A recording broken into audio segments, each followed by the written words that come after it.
Well, this is actually taking way too long to reform these capacitors. Now, I've been playing with values on the substitution box here with I found that 1 kilo ohm resistor works quite well and very easy to obtain a 1 kilo ohm resistor to do this. But even at that, you know, you turn it up from 22 to 23, almost 24.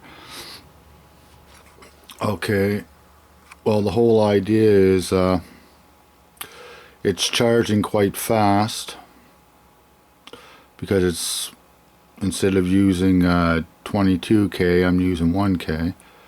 So the charge rate is a lot quicker, but because I'm limiting the current, I can only go up in small steps of voltages. So I've decided to go a different route. I'm going to clean the bench. Everything's coming off the bench, and I'm going to put my other big power supply.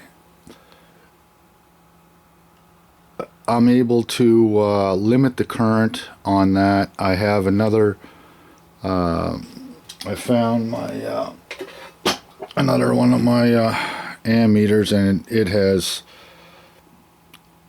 a lot of the scales on it. So I'm going to hook this up in series. Going to have it at 10 milliamps so I can watch how many milliamps are actually being used by the circuit. So yeah, as you can see, this went down, but okay, so I turn it back up to say 1 milliamp again. I'm up to 25. I was 23.8. This is 25.7. And, you know, it's only going up in 2-volt stages here. Now, mind you, it's going down fairly fast, but this is just too crazy for me. So, yeah, I'm going to clean off the bench, completely clean off the bench, because the other power supply is going to probably be from there all the way out to here. So I have to clean the whole thing off. And that way there I can, I'll be able to limit the current and just choose voltages as I want. It's a capacitor. I think when they're saying that you have to limit the current to 2 milliamps, I think that's probably on a small capacitor.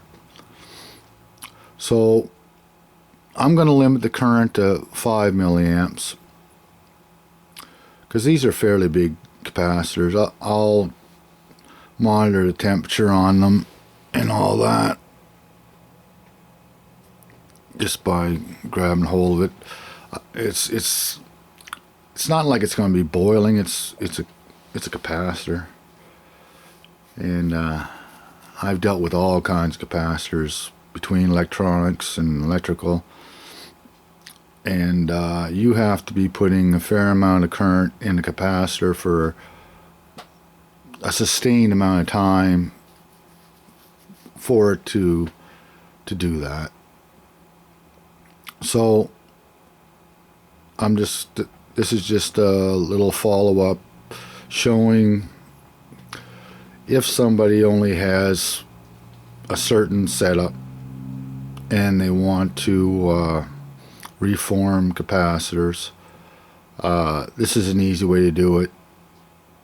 If you just have a couple small capacitors or something, you could, and you have an ammeter. I would definitely have an ammeter, and you could use a digital ammeter just as good. It's just that I always use analog because, you know, you can see it. You can see it going down very easily. So Yeah, I'll just crank that up again. It's almost fully at the power supply. And that's another thing. The power supply only goes up to 30 volts, and these capacitors are even 35, so. And the other capacitor is 40, and I have some that are 350. So I need to upgrade the power supply anyway. So that's what I'm going to do. I'm just going to upgrade so I can reform these a little quicker, a little easier. Okay, everybody have a great day. Cheers.